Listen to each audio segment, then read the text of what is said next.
আপনারা জানেন বাংলাদেশের সবচাইতে বড় একটা শিল্পী গোষ্ঠীর নাম হলো কলরব। কলরব শিল্পী গোষ্ঠীকে আপনারা চেনেন কি চেনেন না? অবশ্যই চেনেন। আপনারা ছোট থেকে বড় পর্যন্ত সবাই চেনেন। এই কলরবের প্রতিষ্ঠাতা আইনুদ্দিন আল আজাদ, এই আইনুদ্দিন আল আজাদ যদি আজকে দুনিয়ার জীবনে বেঁচে থাকতেন, এই আইনুদ্দিন আল আজাদ কলরবের কিছু শিল্পীকে জবাই করা মৃত্যুবরণ করাইতেন। কারণ তাদের গজলের মধ্যে আর কোনো শিক্ষা নাই, কোনো দরদ নাই, কোনো ইমোশন নাই। তারা দুনিয়াতে এই নায়ক নায়িকাদের মতো শুটিং করে আর দারুণ দারুণ গান বাজনা দিয়ে তারা এই দুনিয়াতে শুটিং করে যাচ্ছে, গজল তৈরি করতেছে, যার ভিতরে কোনো শিক্ষা নাই। আইনুদ্দিন আল আজাদ যদি থাকতেন তাহলে তাদেরকে বহিষ্কার করতেন, তাদেরকে এরকম ওই তাদের সংগঠন থেকে বাহির করে দিতেন। আপনারা জানেন নিশ্চয়, একজন শিল্পীর নাম হচ্ছে সাইদ আহমদ, মুফতি সাইদ আহমদ।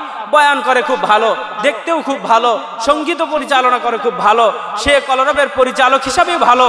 কিন্তু সবাই ভালোবাসলেও আমি তাকে ভালোবাসি না। কারণ এই সাইদ আহমদ কলরবের ইনি হচ্ছে একজন নাস্তিক। কিভাবে নাস্তিক প্রশ্ন করতে পারেন? হুজুর কিভাবে সাইদ আহমদ নাস্তিক হয়? আমি বলবো নাস্তিক এইভাবেই হয়। মুফতি হওয়ার পরেও, মুহাদ্দিস হওয়ার পরেও, বড় বক্তা হওয়ার পরেও, বড় শিল্পী হওয়ার পরেও তারা নাস্তিক হওয়ার একমাত্র কারণ হলো তারা ইসলামকে ব্যবহার করেও অনেক সময় অনৈতিক কাজ করে। ভাইয়েরা আমার, বন্ধুরা আমার, জানেন বর্তমান প্রেক্ষাপটে এই বর্তমান এই সময়ের ভিতরে যেই আলোচনাটা বেশি হয়, যেই আলোচনাটা বেশি হচ্ছে, যেই কথাগুলি মানুষ বেশি গুরুত্ব দিয়ে শোনার চেষ্টা করতেছে, যেই আলেমের ব্যাপারে বেশি জানার চেষ্টা করতেছে, তিনি হচ্ছেন ফরিদউদ্দিন আল মাসুদ। এই ফরিদউদ্দিন আল মাসুদ, একে আপনারা কম বেশি সবাই চেনেন। এই ফরিদউদ্দিন মাসুদ এই বাংলাদেশের জন্য একজন কি বলবো আমি, ইনি একজন বেয়াদব এবং ইনি একজন মুনাফিক। ভাইয়েরা আমার, বন্ধুরা আমার, বলতে পারেন এত বড় একজন আলেমকে, এত বড় একজন আল্লামাকে আপনি মুনাফিক বললেন কিভাবে? আমি দলিল দিতে চাই। ও ভাই, একটু গভীর মনোযোগ দেন। 2013 সালের মধ্যে যখন 2013 সালে যখন ওই শাহবাগের ভিতরে আন্দোলন হচ্ছিল, কিসের আন্দোলন? জামাতে ইসলামের বড় বড় নেতাদের সাইদি সাহেব, গোলাম আজম সাহেব, মতিউর রহমান নিজামী সাহেব, কাদের মোল্লা সাহেব সহ সবার ব্যাপারে যখন হাইকোর্ট এই রায় দেওয়ার একটা সিদ্ধান্ত নিলেন, ওই রায়কে আরো জোর দাবি করার জন্য, তাদের ফাঁসি চাওয়ার জন্য, তাদের ফাঁসি অর্ডার করার জন্য, ফাঁসির রায় তারা এরকম দাবি করে নেওয়ার জন্য শাহবাগীরা, ওই নাস্তিকেরা ওইখানে মিছিল করেছিল, সমাবেশ করেছিল, মানববন্ধন করেছিল। ওই মানববন্ধনে যায়া ফরিদউদ্দিন মাসুদ, এত বড় একজন আল্লাহওয়ালা, তারপরেও তিনি গিয়া আল্লামা সাইদির বিরুদ্ধে ফাঁসি চেয়েছিলেন। সাইদির ফাঁসি চেয়ে তিনি নিজেকে ধন্য মনে করেছিলেন।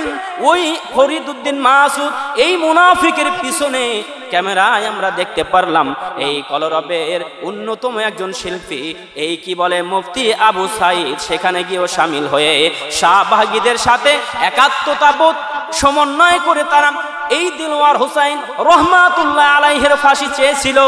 আমরা যেদিন এই ভিডিও দেখলাম, ওই ভিডিও দেখার পরে আমার হৃদয়ের ভিতরে রক্তক্ষরণ হইল। কিভাবে একজন মুফতি, একজন মুহাদ্দিস, একজন আল্লামার ব্যাপারে ফাঁসির রায় চায়?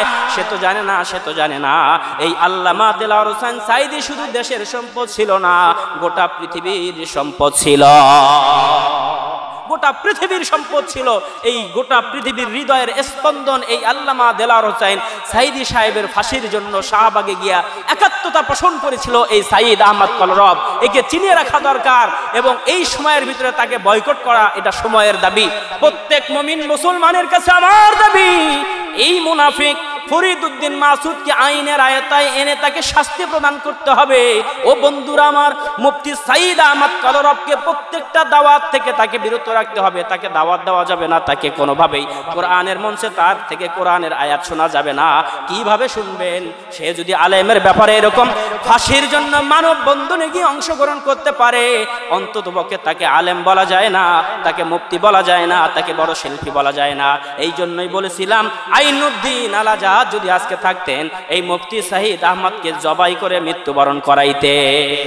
ভাইরা আমার, বন্ধুরা আমার, এই আলেম ওলামা ভুল করে অনেক সময় নিজের জ্ঞান, নিজের স্থান, নিজের অবস্থান না বুঝতে পেরে, নিজের ওজন বুঝতে না পারার কারণে সে অনেক সময় ভুল করে বসে। ঠিক কিনা ভাইরা আমার?